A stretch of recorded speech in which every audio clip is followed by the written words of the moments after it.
Good morning, children. Welcome to the Shivaji Group of Institution online classes. Kids, I am your Hindi teacher. Today I am going to take Hindi literature class. बच्चों, पिछली कक्षा में मैंने आपको Hindi literature में first term का course complete करा दिया है। तो आज मैं आपको सेकंड टर्म का कोर्स स्टार्ट करने जा रही हूँ। तो सभी बच्चों को ध्यानपूर्वक पढ़ना है, समझना है और नोटबुक में वर्क कंप्लीट करना है। तो आज मैं आपका सेकंड टर्म का कोर्स स्टार्ट कर रही हूँ। सेकंड टर्म में सबसे पहले पाठ 6 है, गीत का असर। पाठ का नाम क्या है? गीत का असर। सभी बच्चे अपनी हिंदी लिटरेचर सभी की बुक ओपन करेंगे। पाठ 6 गीत का असर, पेज संख्या 43 यानी कि 43 ओपन करेंगे और पाठ को समझेंगे। कोई भी बुरी आदत व्यक्ति को नुकसान पहुंचाती है। सबसे पहली लाइन में ही लिखा हुआ है कि कोई भी बुरी आदत व्यक्ति को नुकसान पहुंचाती है। मतलब चाहे वो बुरी आदत मेरे अंदर हो या किसी और के अंदर भी, अगर बुरी आदत है तो वो हमें नुकसान पहुंचाएगी।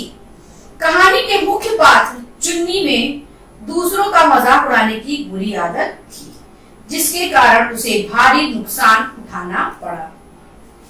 ऐसा कैसे हुआ? आओ पढ़कर जाने। इस कहानी में जो मेन पात्र है उसका नाम क्या है? चुन्नी। और उसके अंदर एक बुरी आदत थी। कौन सी बुरी आदत थी? दूसरों का मजाक उड़ाने की। तो चलिए कहानी पढ़ना शुरू करते हैं। बात एक छोटे से गांव की है। वहां चुन्नी नाम का एक व्यापारी रहता था। वह मिट्टी के बर्तन और खिलौने बेचने का धंधा करता था। धंधा मतलब होता है बच्चों व्यापार, बिजनेस। वो किसका बिजनेस करता था? मिट्टी के बर्तन और खिलौने बेचने का। रोज सुबह वह अपने मिट्टी के बर्तन और खिलौने गधे पर लादता और बाजार की ओर बेचने चल पड़ता। उसकी चीजें सबको खूब पसंद आती और वे हाथों हाथ बिक भी जाती थी। उसका बिजनेस था वो बहुत ही अच्छा था। जो उसकी चीजें थी बहुत ही अच्छी थी। लोग उसके चीजों को बहुत पसंद करते थे और जैसे ही वो बाजार में सामान बेचने जाता था, लोग फटाफट उसका सामान खरीद लेते। पर चुन्नी में एक बुरी आदत थी, दूसरों की हंसी उड़ाने की। बचपन से ही उसकी इस आदत से लोग परेशान रहते। जो उसकी ये आदत थी दूसरों की मजाक उड़ाने की, उससे लोग बहुत ज्यादा परेशान रहते थे। ये आदत उसके बचपन से ही थी। वह जिस रास्ते से बाजार जाता था उस रास्ते में एक बरगद का पेड़ था। वहां अक्सर एक बूढ़ा बैठा रहता था। अक्सर मतलब हमेशा। उसके बहुत कम बोलने के कारण सब उसे बुद्धू समझते। बुद्धू मतलब बेवकूफ समझते। एक दिन चुन्नी को शरारत सूझी। बाजार जाते हुए उसने अपने गधे को उस चबूतरे के पास खड़ा कर दिया।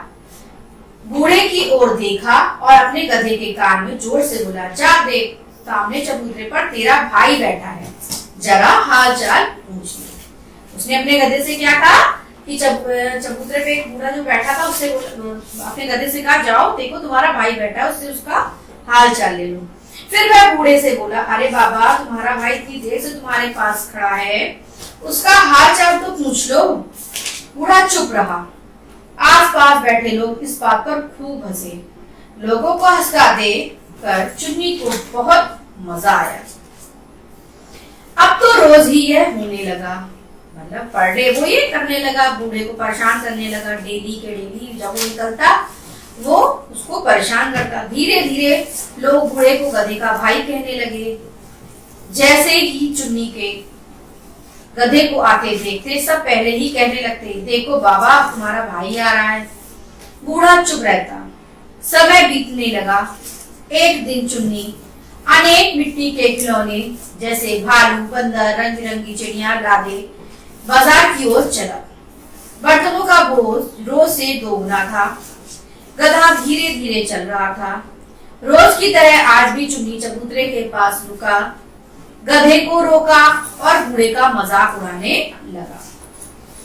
एकाएक बूढ़ा उठ खड़ा हुआ और बोला, चुन्नी, तुम रोज कहते हो कि मैं अपने भाई का हालचाल पूछूं। लो, आज मैं अपने भाई से बात कर लेता बूढ़ा गधे के पास गया, उसके कान में मुंह लगाकर फुसफुसाकर कुछ बोलने लगा। फुसफुसाकर मतलब धीरे धीरे कुछ बोलने लगा। इसी बीच जल्दी से उसने अपनी जेब से एक डिबिया निकाली, उसमें एक मधुमक्खी बंद थी। उसे गधे के कान के अंदर खोल दिया। उस डिब्बी को उसने क्या किया, गधे के कान के अंदर खोल दिया।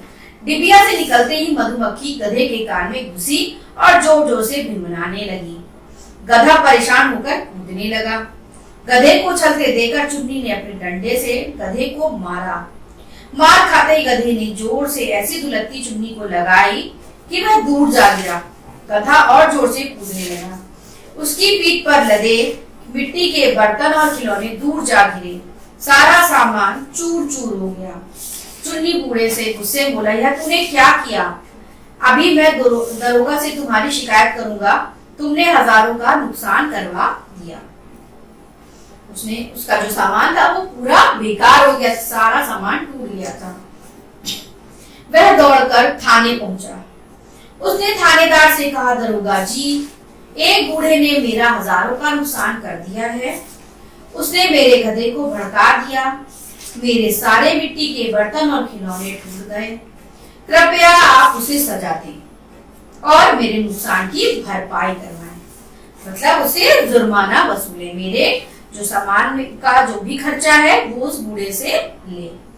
दरोगा ने अपने एक सिपाही को भेजा। वह उस बूढ़े को पकड़कर थाने में ले आया। दरोगा ने पूछा, तुमने इस आदमी के गधे को क्यों भड़काया? तुम्हें उसकी कीमत चुकानी पड़ेगी। दरोगा ने क्या कहा कि तुमने जो किया है इसकी तुम्हारे ऊपर जुर्माना पड़ेगा, तुम्हें इसके पैसे देने पड़ेंगे। बूढ़ा बोला, मैंने कहा था कि गधे मेरे भाई, तुम्हारा मन बहलाने के लिए मैं तुम्हारी अपनी छोटी बहन को तुम्हारे पास छोड़ देता हूँ। यह अच्छा गाना गाती है, यह गाएगी और तुम सुनोगे। मन करेगा तो नाच भी लेना, गाना सुनते रहोगे तो थकान भी नहीं लगेगी। बस यही कहकर मैंने अपनी मधुमक्खी बहन को गधे भैया के कान में डाल दिया। यह सुनकर थानेदार ने चुन्नी से कहा, तुम्हारा नुकसान होने से में इस बूढ़े की कोई गलती नहीं है। थानेदार ने क्या कहा, जो तुम्हारा नुकसान हुआ है इसमें इस बूढ़े की कोई गलती नहीं है, तुम्हारी गलती है। तुम उसको रोज रोज परेशान करते थे, उसने भी ऐसा किया। अगर तुम रोज रोज उसकी हंसी ना उड़ाते, इसका मजाक ना बनाते तो तुम्हारे गधे से ये बात क्यों करता? तुम रोज रोज उसको परेशान करते थे, इसलिए उसने भी ऐसा किया। चुन्नी ने अपनी भूल स्वीकार कर ली, उसे अपना मजाक खूब महंगा पड़ा। तो इस शिक्षा है, इस कहानी से हमें क्या शिक्षा मिलती है? हमें किसी का मजाक नहीं उड़ाना चाहिए। इस कहानी से हमें यह शिक्षा मिलती है कि हमें कभी किसी का मजाक नहीं उड़ाना चाहिए। तो बच्चों, आज मैंने आपको चैप्टर की रीडिंग कराई है। आपको घर पर इस चैप्टर की रीडिंग करनी है और ध्यानपूर्वक इसको पढ़ना है, समझना है। तो आगे का कार्य मैं आपको अगली कक्षा में कराऊंगी। धन्यवाद। आपका दिन शुभ।